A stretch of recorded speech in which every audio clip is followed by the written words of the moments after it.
76, Sergeant Slaughter finally admits the dark truth we all suspected. The man who became one of America's most beloved wrestling heroes also became one of its most hated villains. But this isn't just about wrestling. This is about death threats, family destruction, and accusations that have haunted him for decades. How did a Hall of Fame legend end up accused of lies, betrayal, and stolen valor? The answer reveals the dangerous price of blurring the line between character and reality.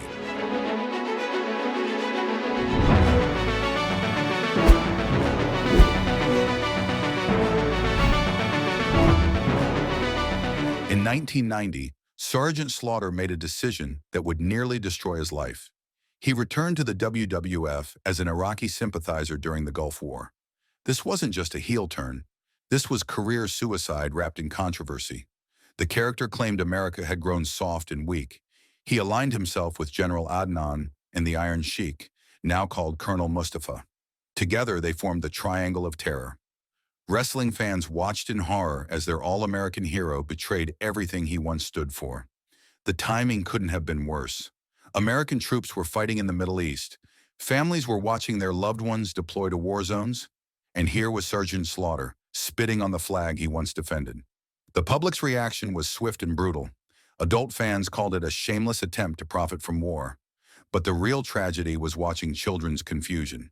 These kids knew Sergeant Slaughter as their G.I. Joe hero. Suddenly, their action figure was joining Cobra. Wrestling management thought they had created the ultimate villain for Hulk Hogan. Instead, they created a nightmare that followed Robert Remus home every night. The death threats started immediately. Remus and his family couldn't eat at restaurants without being refused service. They needed around-the-clock armed security just to survive. The FBI advised him to wear a bulletproof vest in the ring. This wasn't kayfabe anymore. This was real danger. His wife received the most severe threats. The strain was unbearable. The A&E documentary on his life revealed that his marriage ended in divorce during this period. The character meant to make him rich instead destroyed his family. WrestleMania 7 tells the real story of this gimmick's failure. The event was supposed to happen at the Los Angeles Memorial Coliseum. Instead, it was moved to the much smaller LA Sports Arena. Officials blamed bomb threats, but everyone knew the truth. Nobody wanted to see Hogan fight the Iraqi sympathizer. The storyline collapsed under its own weight. Slaughter's character eventually pleaded, "I want my country back." But the damage was done. The gimmick proved that some lines should never be crossed, even in wrestling. But to understand how things went so wrong, we need to go back to the beginning.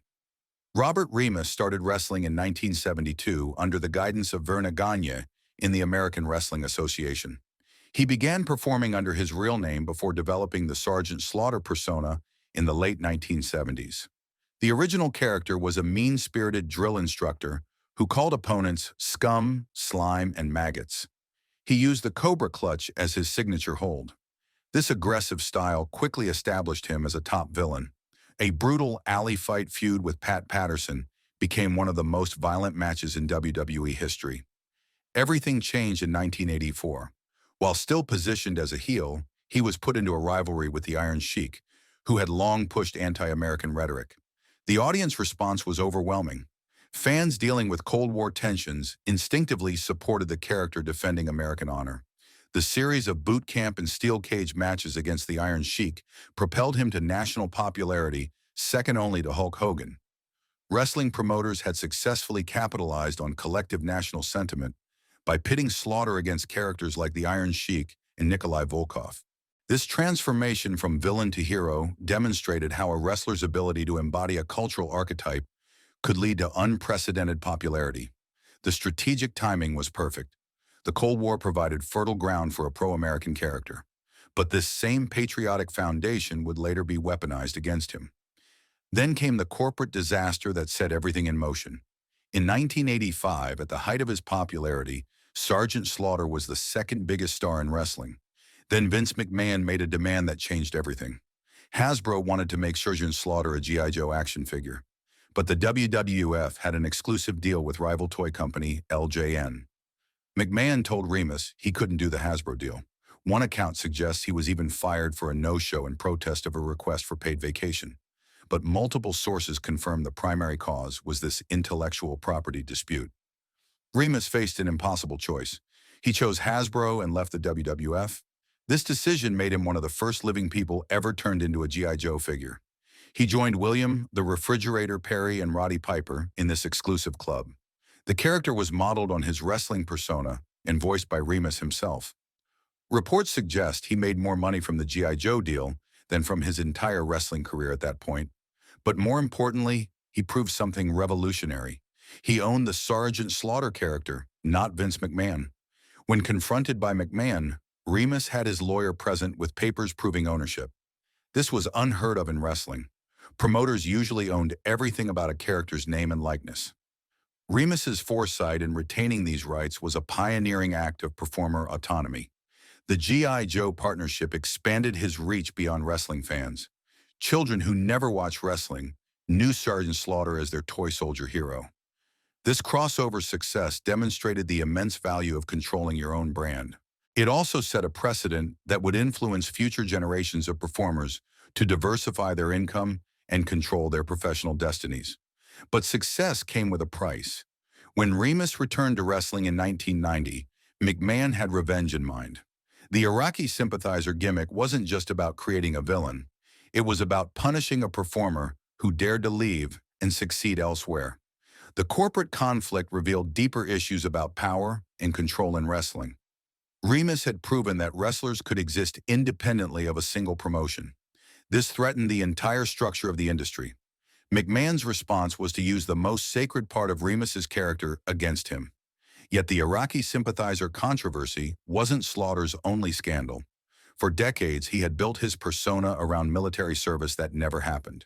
The Sergeant Slaughter character was supposedly a former Marine who fought in Vietnam.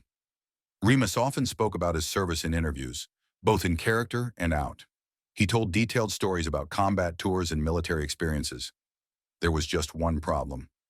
None of it was true. A 1985 Baltimore Sun report first questioned his military claims. Later investigations by WWE and other sources confirmed the truth. Robert Remus never served in any branch of the military. He received multiple draft deferments during the Vietnam War.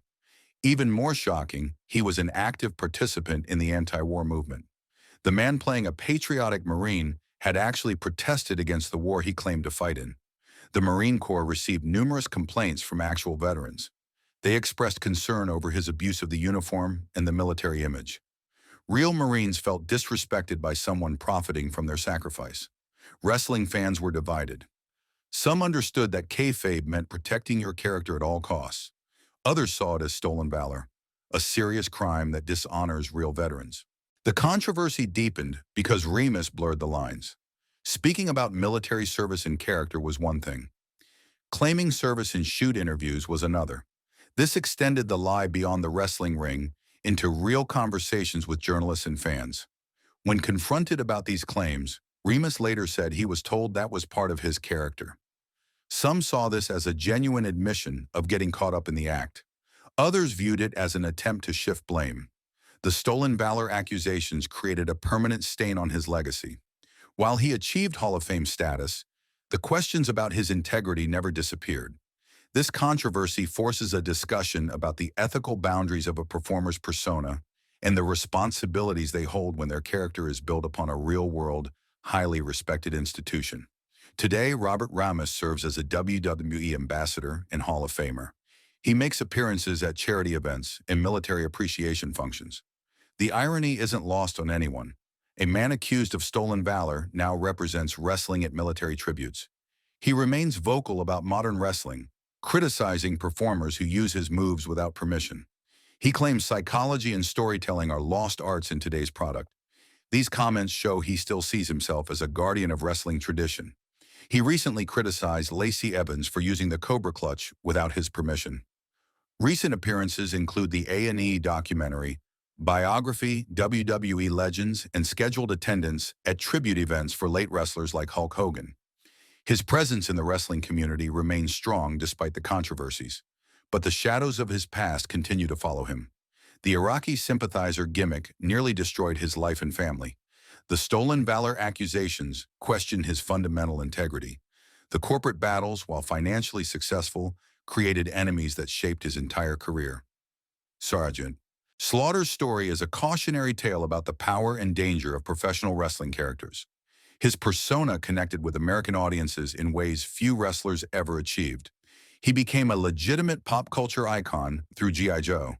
He proved that wrestlers could control their own destinies and intellectual property. Yet the same character that made him famous also nearly destroyed him. Using real war for entertainment created real danger. Claiming military service he never earned damaged his credibility forever.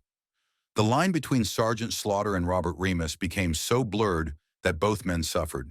His career demonstrates how wrestling's staged reality can collide with the real world in devastating ways. The death threats were real. The family destruction was real. The veteran complaints were real. The consequences extended far beyond the wrestling ring. The financial success of his G.I. Joe partnership and his Hall of Fame induction prove his cultural impact. But they can't erase the darker chapters of his story. The man who portrayed America's toughest soldier was never a soldier at all. The entire episode functions as a cautionary tale about the perils of using real-world tragedy for entertainment. The extreme nature of the gimmick led to dangerous consequences when the performer received death threats. This tragic chain of events ultimately forced a sudden end to the angle, demonstrating how easily the heat of a character can translate to the person portraying them.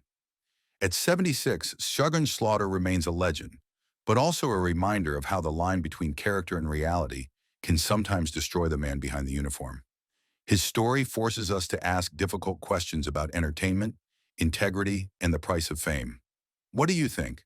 Was Sergeant Slaughter unfairly treated by fans and critics, or did he go too far in blurring the lines between fiction and reality?